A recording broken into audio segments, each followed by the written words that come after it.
நல்ல கிறிஸ்பியான டேஸ்டியான கம்பு தோசை எப்பயாச்சும் சாப்பிட்டுருக்கீங்களா? இதோ இந்த ரெசிபியை ட்ரை பண்ணி பாருங்க. ஒரு பவுல்ல கம்பு நல்லா கழுவிட்டு 4 மணி நேரம் ஊற வைக்கணும். இன்னொரு பவுல்ல உளுத்தம்பருப்பு, பச்சரிசி, வெந்தயம் சேர்த்து நல்லா கழுவிட்டு 4 மணி நேரம் ஊற வைங்க. ஊற வச்ச கம்பை தண்ணி இல்லாம மிக்சியில போட்டு கொஞ்சமா தண்ணி ஊத்தி நல்லா ஸ்மூத்தா அரைச்சுக்கோங்க.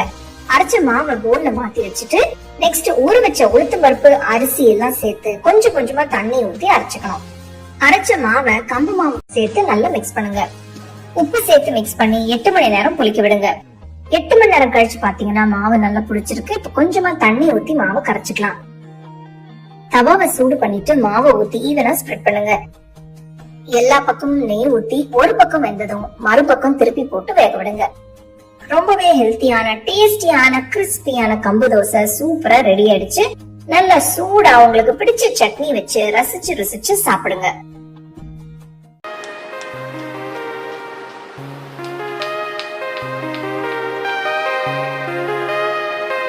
எவ்வளவு வெரைட்டி ரைஸ் இருந்தாலும் தயிர் சாதத்துக்கு ஒரு தனி ஃபேன் ஃபாலோயிங் தாங்க.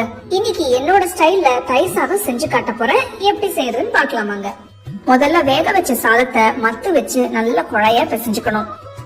இப்போ காய்ச்சி ஆற வச்ச பாலை சேர்த்து மிக்ஸ் பண்ணுங்க. ஃப்ரெஷ்ஷான தயிர் எடுத்து சாதத்தோட நல்லா சேர்த்து மிக்ஸ் பண்ணணும். சாதம் கெட்டியா இருக்கிற மாதிரி இருந்தா இன்னும் 2-3 ஸ்பூன் அளவுக்கு தண்ணி சேர்த்துக்கலாம். இதுல உப்பு, பொடிய நறுக்கின இஞ்சி, பச்சை மிளகாய விதை எடுத்துட்டு பொடிய கட் பண்ணி சேர்த்துக்கோங்க. துருவின கேரட், மாதுளம்பழம் சேர்த்து நல்லா மிக்ஸ் பண்ணுங்க. உங்களுக்கு புளிப்பு பிடிக்கும்னா மாங்காய் கூட சின்ன சின்னதா கட் பண்ணி சேர்த்துக்கலாம்.